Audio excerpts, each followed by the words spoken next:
Hello. So today we are doing this problem called find the difference. Let's just verify. Okay. So the problem here says that we have two strings S and T.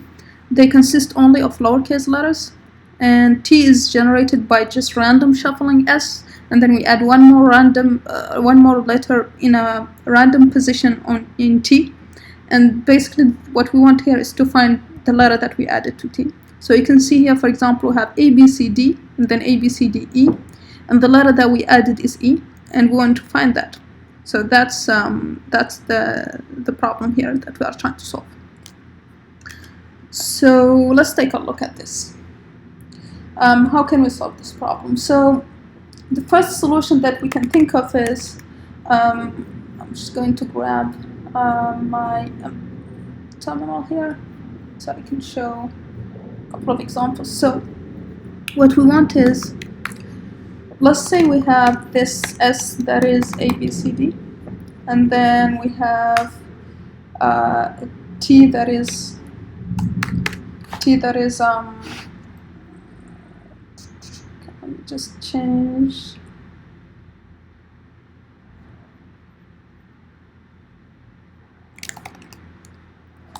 So yeah, and let's say T is this. So what can we do? So one thing we know is that if we found the count of each character, the position where it's different, let me just see here if this is working.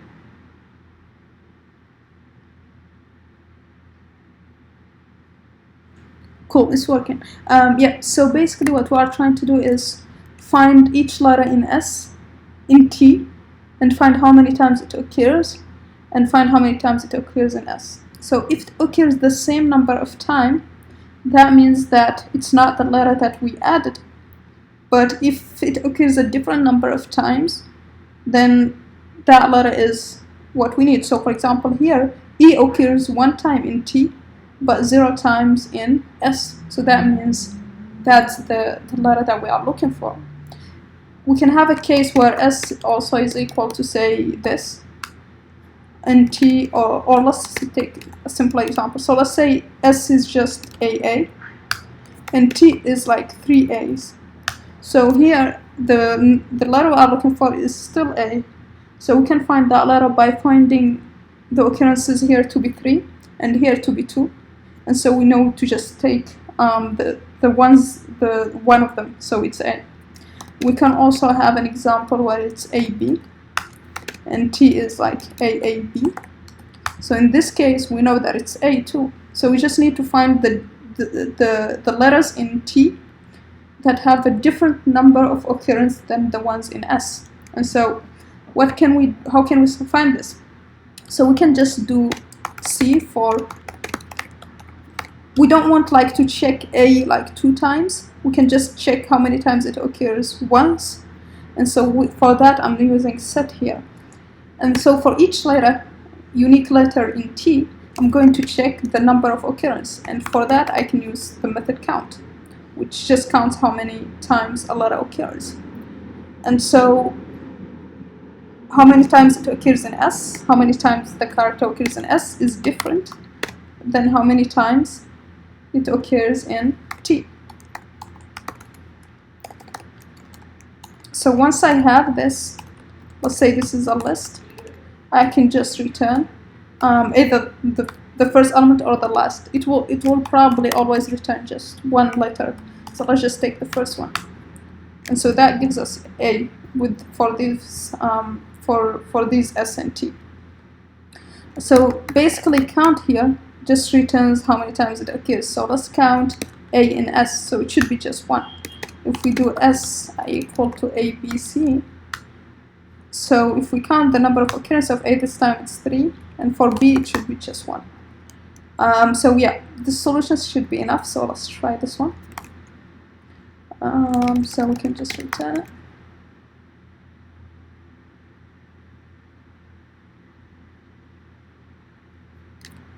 And that solution passes. Now another solution we can do is we can just sort S. So if we have, let's take this one. so if we sort S and sort T, then we know that the first character that we find that is different in both, that's the one we are looking for, right? And so what we can do to find that is we can just sort both first. So we can do first sort S, so that would mean, let me write it here. So we can first sort S, so sorted S.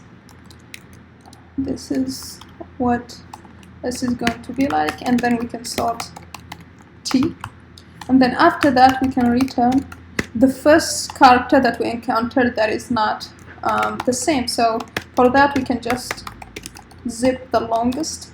So here I'm using this method from itertools called zip longest. Basically what it does is it just zips to a list and then continues even if the smaller one is so for example, if I zip T and S, you can notice here that T is so if I take T equal to, let's take S equal to just ABC, and let's take T equal to ABCD. So here T is longer. So what that means is that if I print this, you can see that it zips each letter in S with the letter in T, but for the last one where T, there is no corresponding letter in S, it just associates it with none. So if I, let me just take another example where it's numbers, so 3, 4, and S, T, let's say, is A, B, C, D, E, F, G. So this here, you can see that it zips each element of T with element of S, and then once the elements of S are done, there is no more of those, like which is after this. It just keeps zipping the longest one with none values, like we see here. And so basically, since in our case we are guaranteed there is only one extra letter, and since we sorted, we know that the first letter that we find that doesn't match between the two, that's the one we are looking for. And so that's what we are going to do here. And so we just T and S, and then we take the first one that doesn't match, which is this. And so we can run this. Yeah, I need to import it. So from tools, import zip longest.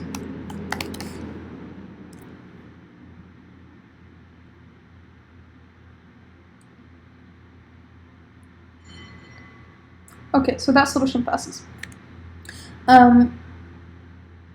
Now another clever idea that we can use is, so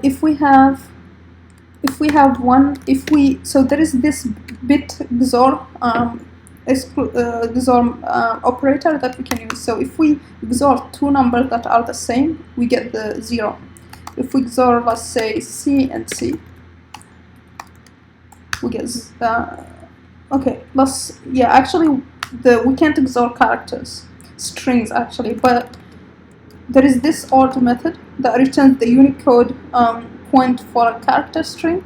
So for C, for example, that's this value. So if we XOR two values that are the same, two characters that are the same, we get 0. If we XOR two different, we get a number that is different than 0. So we can use this property in our solution here. So what do we want? Basically, if we have S and T, we want to XOR all the characters together, and the one character left, that's the one that didn't find another character that made it XOR to be 0, right? Since A will XOR with A, and that would be 0. B with B, that would be 0. And then C will XOR with C, that would be 0. D will XOR with D. And then E is the last value that would XOR with, and that's basically it will be the value of E. And so what we can do is just XOR all characters of S and T together, and the value that is left, that's the character we are looking for. And so to do this, we can just go do something like this. So we can initialize a result like this, and then just go through all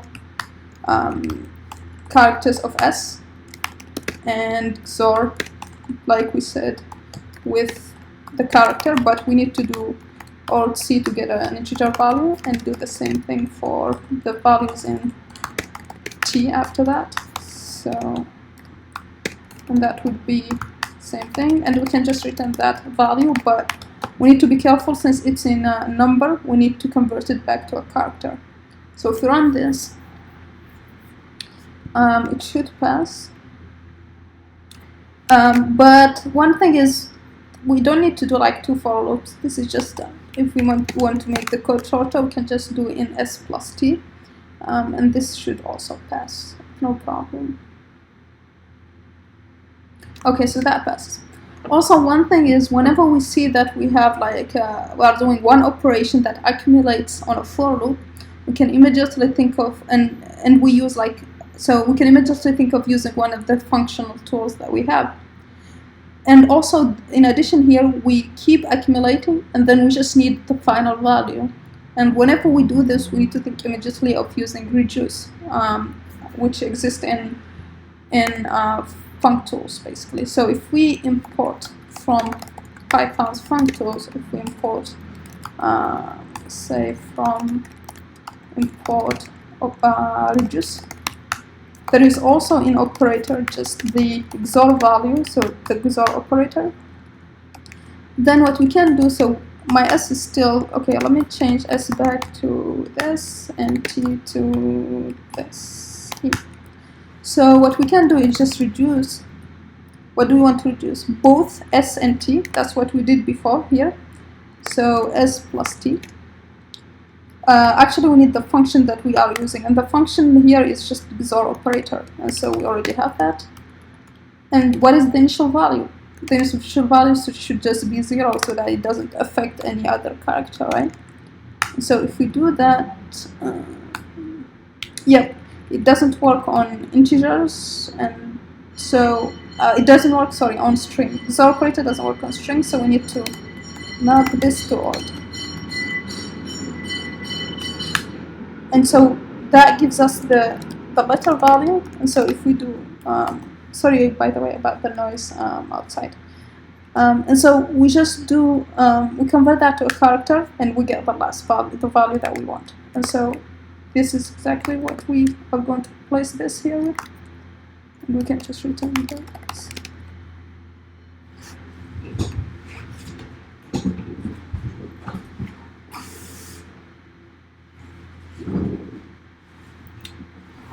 So here we need to import reduce. So let's just say from func tool tools import reduce.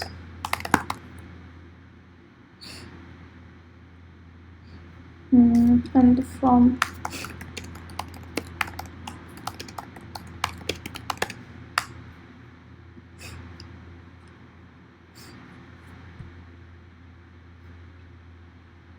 okay, so that solution passes.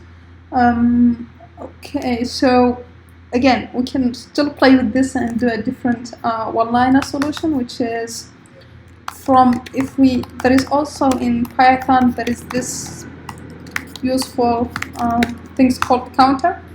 And so if we have our T here, if we do counter of T, we have these values, right? And if we use counter of S, we have these values. So you can see here, all of them are the same, except the one that isn't there. Or we could have, if we do counter of, let's say, AA, and counter of AA, you could see the difference can be found by taking the difference of these. And what's even better is that counter works with minus, with the difference. So if we do counter of T minus counter of S, we get the difference, basically E. So that means we can just get this value, this key here, and find what we are looking for. And same thing if we take counter of this minus counter of just AA, that will give us also A. So problem solved, right? So we can just solve the problem like this by taking the difference. And so the way we can do that here is by saying taking counter of t minus counter of s. And then getting the first value there. We need also to import that, so from collections, import counter.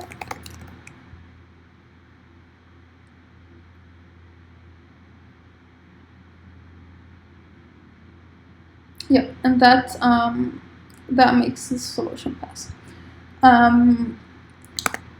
Another one-liner that we can do is we can just do basically take the sum of all the characters, but like they're all denull value, their character point value, their Unicode point value, and then take the sum of those of s and of t and get the difference from the sum of those of s. And the remaining value we can just convert it to a character. That's what we are looking for. So we could just do basically we could just say, okay, let's take the sum of the values in order of x or x in t, right? And then take, so we want the sum of that and subtract from the sum of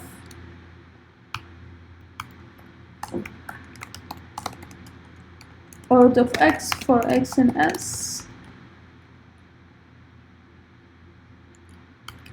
and then just take the character of the value remaining, right? And that should pass too. Yep, that passes. Yeah, so that's it for now. See you next time. Bye.